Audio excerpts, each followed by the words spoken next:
I often think about my favorite Battlefield games. Battlefield Bad Company 2, Battlefield 3, and Battlefield 4. These games were the pinnacle of large-scale FPS gaming back in the day. Exceptional gameplay, wonderful maps, unique loadout and customization, exciting destruction.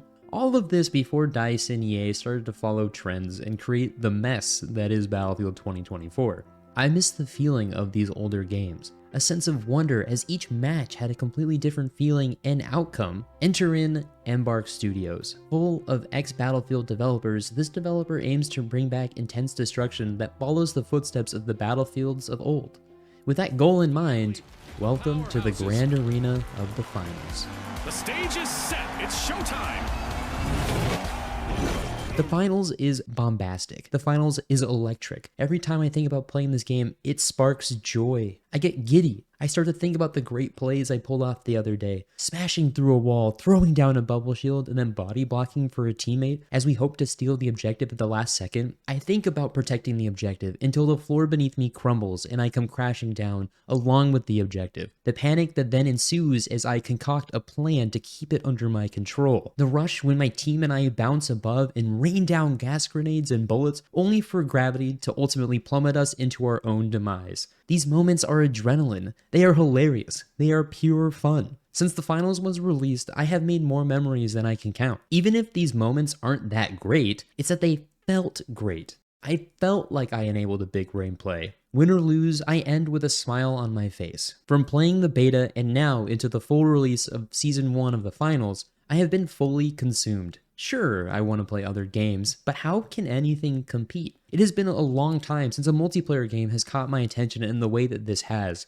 To be honest, I'm not so sure what is enticing about it. Is it the 3v3v3 gameplay of quick cash? Is it the 3 unique classes, the various gadgets and weapons, the movement, the verticality of each map, the destruction? Everything about the finals has been done before. Multiplayer games nowadays have great movement, cool and fresh weapons, and some have destructible environments even. So why does the finals feel so much better than any other multiplayer game out there? TLDR, it's really the combination of it all. The classes, the gadgets, the weapons, the objective-based game modes, the distinct maps, the movement, the destruction. All of these come together to create an exceptional experience unlike any other. Each element is done well and contributes to the whole package. If one of these pillars was not up to par, much like the buildings themselves, this game would collapse. When you first log into the finals, you start off by choosing one of 3 distinct classes. They have some boring names, light, medium, and heavy, but they excite immediately once you start getting into what they actually can do. All 3 have a different basis for their playstyles. The light class is a small and quick target. They focus on getting in, getting out, while dealing damage in a matter of seconds. The medium class is the closest thing you'll get to a support class. They have a heal beam and defibrillators for a quick revival of a fallen teammate. And lastly, the heavy class. You might as well call this the Destructo tank. These chonkers have the most options for destruction as well as taking damage, as they have several gadgets for providing impromptu cover. Another thing that differentiates each class is run speed. It is just as you would expect. Light is fastest, while heavies are the slowest. Besides movement speed, overall health, and the size of your character models, there isn't any other physical difference. Once you make your pick, it's time to move into building your loadout. Every loadout has the same standards. You have your main weapon. This can range from anywhere from a melee weapon like throwing knives or a sledgehammer to ranged weapons like an assault rifle or sniper rifle. You have a specialization, which can be a quick dodge or a stationary auto turret. Then you have 3 pieces of equipment. This is where things can get spicy and your creativity with each loadout can really come together. You can select any 3 pieces of equipment that you want, as long as your class is able to use it. Let me set up an example for you. The medium class has access to a jump pad, defibrillators, various grenades, and zipline. You could go for a build that focuses on maneuverability and evasion, so you add in the jump pad and zipline. Sure, you lose some lethality, but you gain a lot in movement. You could also just go all out on the throwables. Just eat pyro nades, gas nades, and frags to create utter panic for your opponents. With your loadout locked and loaded, you are ready to enter the arena of the finals. What immediately jumped out was the limitless possibilities. I could choose to attack an objective from any angle imaginable. I could zipline up to the roof, I could jump in a window in the middle of a building, or I could blast a hole in the floor and have the objective come to me. The maps become a playground. Much like Legend of Zelda Breath of the Wild and Tears of the Kingdom, I'm thrown into a park where I can approach each problem I face how I want to face it. This is one of the best design decisions made by the developers. They enable player freedom for any and every situation. No matter what obstacle is in my way, I can choose how to get around that obstacle. Whether it be up, down, around, or through it, the choice is mine. This game is a plethora of emergent gameplay experiences, and the best part about this is that my opponents also have that freedom. What develops from this is a wonderful symphony of insanity. But while design decisions enable player freedom, how does the game feel to play? Oh, coming out this door. Oh! JJ runs. Oh! Oh shit, they're on.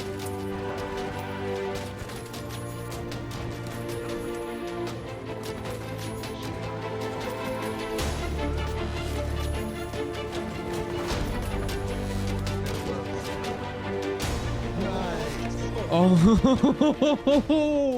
The gameplay of the finals is quality, and it is held up by the rock-solid gunplay. From consistent mid to long-range weapons like the AKM or the Lewis LMG, to close-range weapons like the M11 or pistol, there is a wide selection of weapons to wield. Thankfully, each one feels good to use. Guns have recoil that, at times, can be difficult to handle. Melee weapons can be a challenge to get in close to deal damage, but when you get into the right range, they can cause some serious damage. People who learn the recoil and optimal ranges for their weapons will be rewarded for their skill and their time spent with those weapons. And with all the weapons having infinite ammo, it allows the player to not be held back by worrying about the resource management subgame. And with great gunplay comes great abilities. As I mentioned previously, the various gadgets that are in the game can really change up your playstyle. One of the best aspects of the gadgets are the interactions between them. Using a smoke grenade and then a sonar grenade is a great way to impair your enemies while also giving yourself an advantage. Is an enemy denying your advances with the gas grenade? Use a pyro grenade to burn the gas and turn it into smoke. There's great tug and pull between all of the gadgets that you have access to, and that your opponents can use as well. Gadgets are all based on a cooldown system. This lends to the feeling that you never have to worry about not having access to one of your gadgets. All that you need is time, and it is great that they are all on a relatively short cooldown period. Some tools, like the RPG, have a longer cooldown than others, but the RPG is one of the most versatile items in the game, and it is both a damage dealer and an engine for destruction. By giving the player the leniency to not be perfect with their weapons and gadget usage, it creates opportunity to try wacky plans out. Go ahead and give this or that a shot. It literally could work. Don't worry about losing an important piece that you can only use once. This was a smart choice by the developers as it continues to emphasize the freedom players have in this game. The last items that the player has access to are the specializations. Each class has their own unique set of 3. The light class has a grappling hook, evasive dodge, and invisibility. Mediums get a healing beam, sentry turret, and recon sight. Heavy players have access to a charge and slam, mesh shield, and goo gun.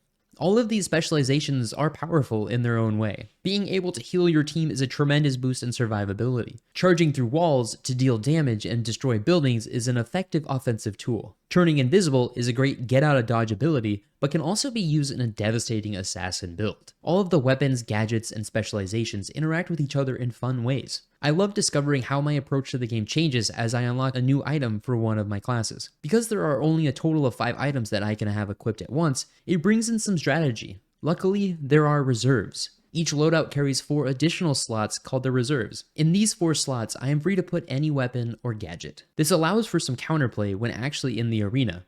I may start off as a movement-based medium, but recognizing that my team is struggling, I'll swap out the jump pad for defibrillators to give them another opportunity quickly. I really like this system, and it gives me the opportunity to change up my playstyle quickly if I want or need to. The balance in this game is okay. Some weapons, like the M11 and sniper rifle, are underpowered and they feel inconsistent.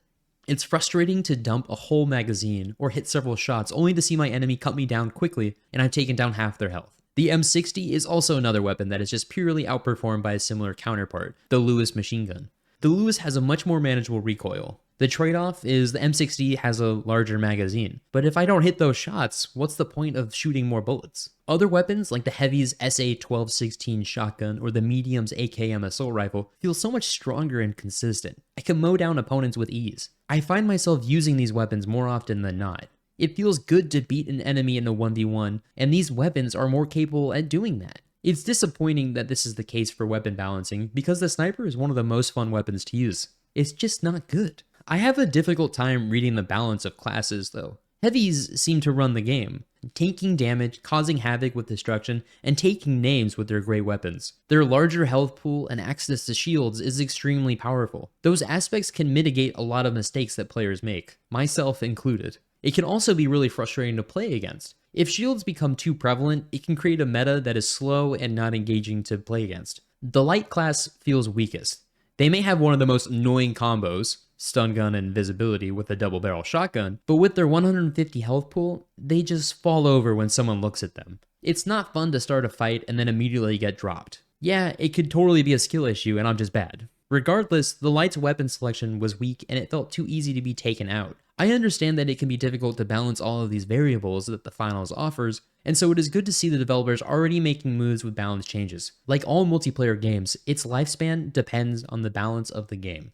The movement in the finals is fluid. It feels great to rush around the maps. Jumping, sliding, mantling, it all feels so good. I love running and jumping across the rooftops, bouncing off a jump pad into a zipline so I could quickly traverse a chasm to the objective, making a great escape as I'm being chased by a team of enemies, dodging through buildings like an on-the-fritz zoomer. While it is smooth, there are some areas that could be improved. Particularly the sliding. When starting to slide, it feels like I'm immediately put into some mud. I just get stuck. It would be great to make the slide have a little less friction in an effort to maintain momentum as you're running and exploring the maps. As I mentioned before, the maps are a playground, a maze to explore, a sprawling area for players to engage with, a beautiful neighborhood filled with townhomes and a huge church, massive skyscrapers and office buildings, and even the Las Vegas Strip. What these maps bring for movement is something truly unique. Bounce pads and zip lines are strategically placed throughout each map, enabling all players to challenge each objective. It is a blast to find a route throughout the maps, or, if really in a pinch, creating your own path.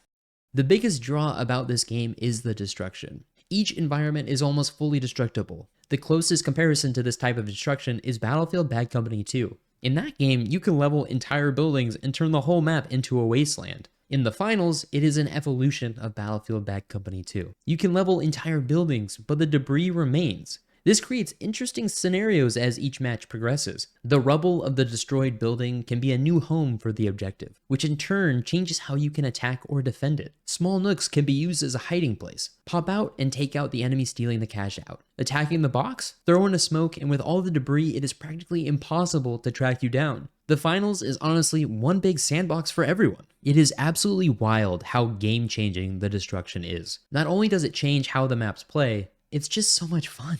I love charging through walls. I love smashing through walls and enemies. I love blowing everything up. It's so satisfying to see a wall and make it just disappear. The visual feedback is great and added to the overall experience of the destruction. The gameplay felt cohesive, bringing the class-based loadout customization for 3 unique archetypes together, and with satisfying gunplay and ridiculous destruction, it is so much fun to sit down and play this game. The overall audio design in the finals is decent. Gunshots ring throughout the map as firefights break out. There are clear differences between the suppressed sound of a pistol or M11 and the bullets ringing through the non-stop fire of an M60. It's basic, but it does enough to help differentiate what is being used. There isn't anything here that stands out. It all seems good for an FPS game in today's standards. Spatial audio is a much better aspect of the audio design. Each sound does a great job in giving clues as to where enemies are approaching from. Hearing enemy footsteps is a valuable audio cue, alerting you to their presence. If anything, footsteps can be a bit too loud in the quieter moments, but those are specific instances that can occur randomly in games when running towards an objective after respawning. But nevertheless, when those instances came up, it was fun to track my enemies this way. The spatial audio gives great direction. I appreciated these cues when the chaos on screen was just too much to keep track of. The music in this game is honestly pretty forgettable. Thanks for watching.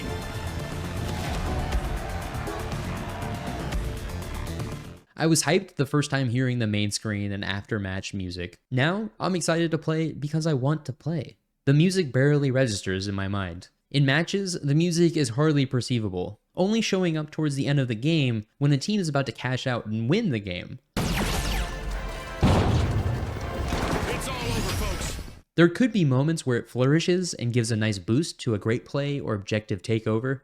Unfortunately, there isn't anything. Not that it is necessary to have, it just would have been a nice addition in a game that is an eccentric arena shooter. In an online multiplayer game, one of the most important parts of creating a fun place to play is having quality matchmaking and streamlining the ability to play with friends. For the most part, the finals has good connections. I occasionally came across dealings with lag, but they were spikes in an otherwise solid connection. The game has a great foundation while actually in a match. What is not good is trying to play with friends. I have experienced some frustrations like no other when attempting to be in a party. Grouping up is easy enough. All I had to do was go to the social page, click on a friend's name, and invite them. Easy peasy. What was so frustrating was when searching for a match. I would constantly get a notification of X teammate canceled the search. This would then break searching for a game for the party. For example, I was part of a 3-stack. I would get the notification, and then the game would put me into a match by myself. This happened several times and is an annoying experience to put it lightly. It deterred me from playing this game, and one night, my friend and I ended up playing a different game because it was so frustrating. The game is a blast to play, but with this issue persisting, it made it almost unplayable at times. If the devs are able to fix this, that will be fantastic. If this issue persists, it may cause players to leave, and they may never come back. Now, the finals is a free-to-play game, and with that comes monetization. It is an important insight into what we can expect moving forward in terms of both content and future monetization schemes. What the finals brings is pretty standard. Season 1 started with the official release, and that brought along a battle pass with 92 tiers of unique cosmetics. It is actually pretty interesting. Each page of tiers has its own theme, and there is some fun stuff. One great thing about the battle pass is that there is a premium currency in it, both in the paid track and the free track. If each tier is completed, you actually earn enough currency to buy the next battle pass and have some currency left over. It is an extremely friendly system that incentivizes you to buy the pass and play because you can continue to earn enough for more and more cosmetics. In addition to the battle pass, you can purchase the in-game premium currency. This can be used to get more cosmetics from the store, which has several bundles at one given time, or individual items. Any item you buy can be used for each class, so there aren't any class-specific items. This is a good choice by the developers. There are so many customizable aspects of your character's look that it would end up being a wallet breaker affair. A pair of shoes can cost $1 or $2, but if you have to buy that item 2-3 times, boom, $6. Then add in cosmetics for each other slot, that total really can add up. I have always been wary of purchasing cosmetics in games, especially free-to-play games, as they can be extremely predatory. While they can be pricey for what they are, I don't think that they are over the top. With the friendly battle pass system that enables earning more and more cosmetics and purchasing single items or bundles that are applicable to all classes, the finals has a decent monetization that isn't made to manipulate its player base. The innovative combination of the class-based gameplay along with the unparalleled destruction among FPS multiplayer games, the developers at Embark Studios have found something special. Along with a typical monetization scheme that actually feels as though it rewards you to play, the finals has the legs to become the next big thing, not just a flash in the pan. As long as the developers can continue to update the game to maintain a healthy balance and create meaningful content additions, the finals can have a long-lasting lifespan like Warframe and Destiny 2. It will be interesting to see how this game evolves and where it ends up in the next year. When I first heard of the finals, I honestly couldn't wait to get my hands on it. Then with the beta, I saw how promising it truly was. You honestly should have seen me when the official release date was announced at the Game Awards. I raced upstairs, booted up my PC, started the install, and hit up my friend asking to play. This game has absolutely become my go-to multiplayer game. It offers a distinctive experience that hasn't elicited this feeling of excitement since Overwatch first released in 2016. With it being a live service free-to-play game, I can't encourage you enough to give the finals a try. Hopefully, I will see you in the arena. Thanks everyone for checking out my review of The Finals. I hope it was helpful for you in deciding whether you wanted to give this game a shot and invest your time, energy, and money into it. If it was, be sure to like and subscribe, as I'm working on more reviews and even a video essay here or there, and I got a lot planned for 2024. Sorry this took a while to get out, but if you also want to check out some additional content, I do stream Monday, Wednesday, Friday from 7 p.m. PST for about 2 to 3 hours, so be sure to come over, hang out at twitch.tv/thejjbxd, link in the description.